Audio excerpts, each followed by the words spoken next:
Bye.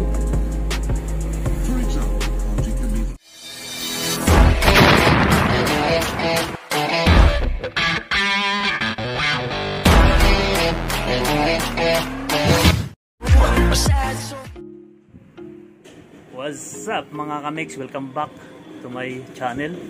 Our vlog for today mga kamix ay mayroon na naman tayong bagong tanggap na LED TV Extreme 32 inches. Bali ang kanyang problema ay wala siyang picture pero mayroon siyang sound. So yun mga kamix, yun ang gagawin natin ngayon at isi-share ko sa inyo kung paano ito gagawin. So stay put lang kayo dyan at manood. Saka bago ko umpisahan ng aking pag-repair, shoutout nga pala tayo muna. Shoutout kay Bros Fishing TV, Pansboy Fishing TV, Papsi TV, Icon Bumatay, Kasaludo, at Serbok, Engineer Berto, at Ismi TV, shoutout sa iyo, at Alvin TV, sa lahat ng mga vlogger sa Manila Bay, shoutout sa inyo lahat. So yun mga kamix, at sa mga OFW na walang sawang sumusuporta sa akin, shoutout sa inyo lahat. At sa mga subscriber ko rin dito sa Pilipinas, mula Luzon hanggang Visayas at Mindanao at Palawan, shoutout po sa inyong lahat. Maraming salamat sa patuloy niyong suporta. At saka sa Sword Family, shoutout po sa inyong lahat. Louie TV, Idols, Japper Sniper, Kautoy, shoutout sa inyong lahat. So yun, hindi ko man mabanggit yung iba pero shoutout po sa inyong lahat at sana pagpalain tayo lahat ng Panginoon. Okay, let's go! Back again mga kamix, mga master. So pasensya na kayo, hindi ko na pinapakita sa inyo kung paano ko buksan tong TV nito. So yun, nabuksan ko na kanina. At saka ito ang laman, yung kanyang panel ay nandun na, tinabi ko kasi mahirap. Napakasilan po kasi yung panel ng LED, kunting pingas lang, wala na. So yun mga kamix, bali ang problema nito kanina, gaya ng sinabi ko, ay mayroon siyang sound pero wala siyang tawag ito, wala siyang picture. So yun mga kamix, ito ang laman ng LED TV. Makikita nyo, marami siyang marami siyang mga ilaw, mga LED yan. So yun, ito yan, ito yung mga napapaliwanag, ito yung backlight na sinatawag, ito yung LED. So yun mga kamix, tinatanggal to, itong takip muna, actually ito, mayroon pa itong mga takip. So yan, so ito nakatakip to dito. So kung nakikita nyo, yan, nakalagay yan dyan. So siyempre pag natanggal na nyo yung panel, kailangan lagi maingat. Itong pinakatakip niya, ito yung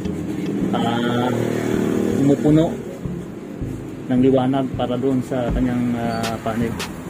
So yun mga kamix, pag natanggal na kasi yung kanyang panel so yun, tatanggalin natin na ito. Ito yung mga kanyang mga importante lahat yan. So yun, tabi muna natin ito. Yun mga master, so yan, ito kailangan natin tanggalin.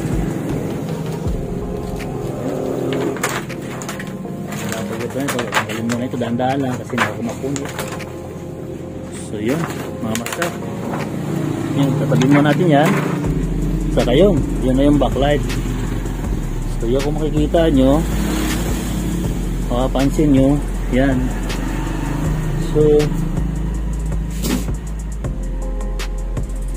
ito, i-explain ko lang po sa inyo ito. Itong lead na to, itong circuit na to is bali tayo ng stick. Bali ang connection nito ay series na tinatawag. So mga kamix, isa lang na lead ang mapundi rito, masira, ay wala na, patay na lahat. So kahit isa lang, wala na, useless na, wala ka nang makitang picture. So ipapakita ko sa inyo mga kamix, tatanggalin ko itong sira to. Actually na palitan ko na yung sira So tatanggalin ko na itong kinabit ko na bago ito. So para makita nyo na pag natanggal na yung isa ay totally blackout na. So yun mga kamix, tanggalin natin tong nakabit ko. Kanina kasi na kabit ko na ito. So yun mga kamix, ito kung makikita nyo, ito itong wire yan, tanggal na. So yun, saksak na natin. Ito yung plug. So nakikita ba yun, saksak na natin, testing natin. Okay, kaya kung makikita nyo mga mix, yan, umiilaw. Yan, yan o, umiilaw yung kanyang tawag ito, yung LED power, tawag ito, kalimutan ko na, itong power on na LED TV, standby LED TV. So yun, i-on ko na ito, dapat mag-green yan. So yan, abangan na natin, medyo matagal. So yun, so kung makikita nyo, yan, mag-green na. Okay, tutok lang. So yun mga kamix, hindi lang masyadong nakikita. So ito, yan, yan, masyadong ano. So yan, nag-green yan, yan, umiilaw yung green. So walang picture, walang ano, hindi umiilaw yung ano, yung lid. So ngayon ikakabit ko yung napundi na yun na isa. So ipapakita ko sa inyo, idikit ko na lang. So yan mga kamix,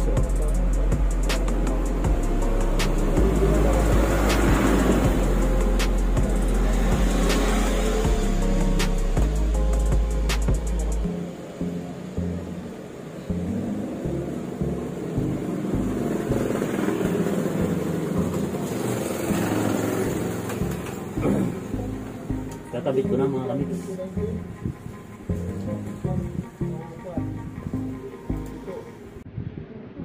So, kung nakikita nyo, yun, kakabit ko na yung sira. So, yun, yan mga kamix. Pasensya na, medyo karoon ng ano, so yun, i-una natin mga kamix. Kaya natin medyo may konting delay. So yun, okay. Let's go. So yun mga kamix, kitang kita nyo, nakikita nyo ng inyong dalawang mata, gumana na, umilaw na yung kanyang backlight. So yun mga kamix, gaya ng pinaliwanag ko sa inyo kanina, isa lang na lead dito ang mawala, ay wala na, patay na, wala ka na makitang picture kasi lahat ito naka-series. Pero kung itong light na to ay naka-parallel, mapundi man yung isa, may mapapanood ka pa rin kasi hindi lahat na po, hindi siya naka-series naka-parallel siya So yun, pwedeng gawin dito yun, ginagawa namin yan mga master. Ako mismo ginagawa ko yan, kino-convert ko, ginagawa kong para mas matibay. Ginagawa ko ng parallel yung ano, yung kanyang layout, yung kanyang circuit. Tapos nilagyan ko ng backup na supply sa likod para mas matibay siya kaysa naka-series. Pero sa ngayon, ibalik natin siya sa original. So yun, may ilaw na mga kamix. So ilalagay na natin ngayon tong ano, itong takip na ito ang kumbaga sa ano, maglipay. Matawag nito yung para sa magre-reflect doon sa pinakatakip. So yun mga kamix, naikabit na natin ito. Yan. Tapos i-screw na natin yan. Siyempre kasi okay na siya, i-screw na natin to. yun.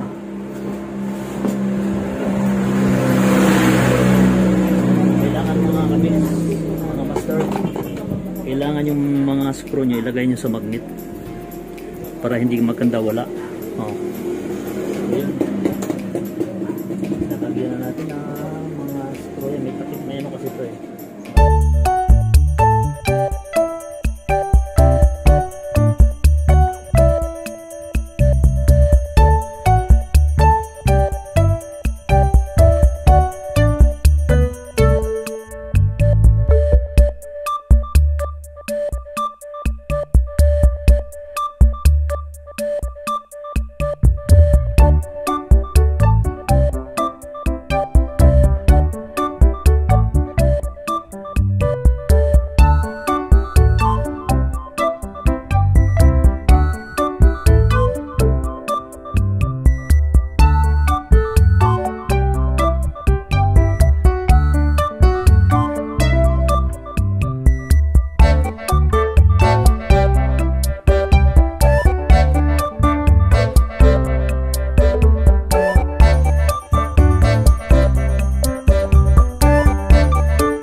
Yun. Welcome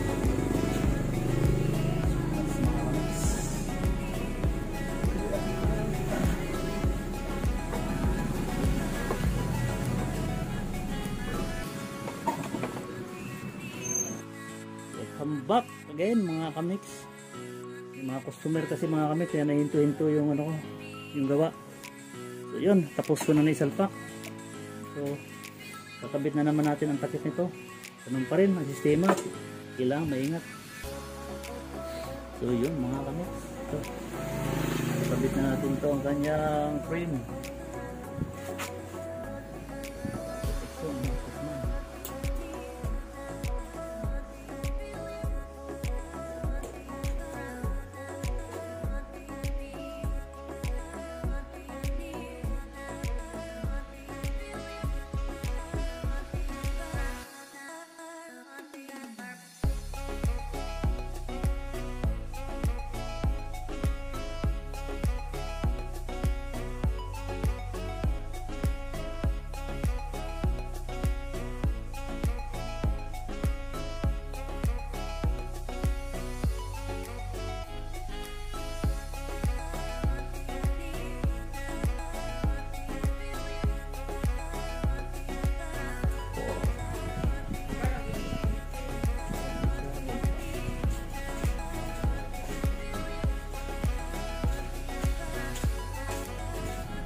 So mga kamix, yung kanyang connector.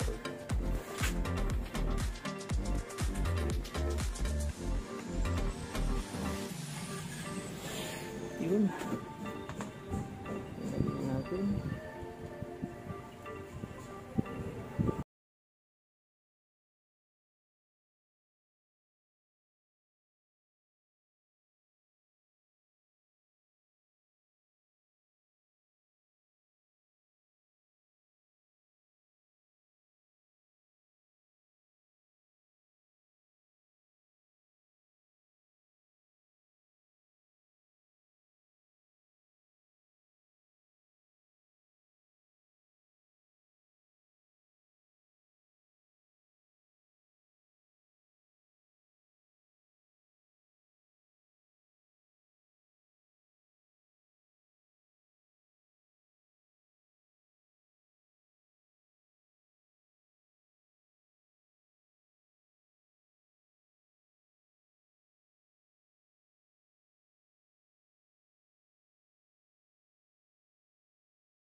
No signal. Kabila naman, malamang. I will you. Sorry. Buhay na. Ay na po ay. Where is your signal, man? Okay, man. Matik pala na yun.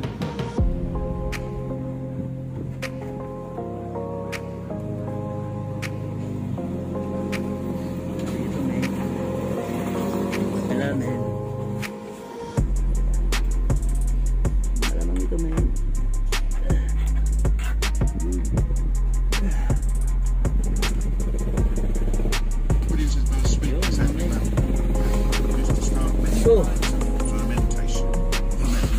yan mga kamix, mga master, okay na, tagumpay. So yun mga kamix, yun lang ang tamang paggawa. Medyo mahirap kasi pag maliit ang pisto. So mas maganda talaga, advisable kung malaki yung pisto mo, malapad yung mga pisto, lalo na kung mga lead ang ginagawa. So yun ang kung paano gagawin. So bago ang lahat, bago natin tapusin yung vlog na ito, sa mga hindi pa naka-subscribe sa akin, yung mag-like, share, saka subscribe, and then hit notification bell, select all. Yun lang mga kapatid, mga kababayan, subscribe na po kayo sa channel ko, parang awa nyo na. So maraming salamat sa panonood. Maraming salamat. Alright mga kamix, maraming salamat sa panonood at pagsubaybay sa aking channel. Sana may natutunan kayo. At salamat sa nariyan kayo lagi na sumusuporta sa akin. At bago ang tapusin ko yung vlog na ito, please like my video, share, and subscribe, and hit the notification bell and select all para updated kayo sa mga video ko pang susunod. At sa mga susunod na mga video ko mga kamix, ay tuturo ko sa inyo kung paano magbasa ng schematic diagram at paano mag-testing ng pyesa.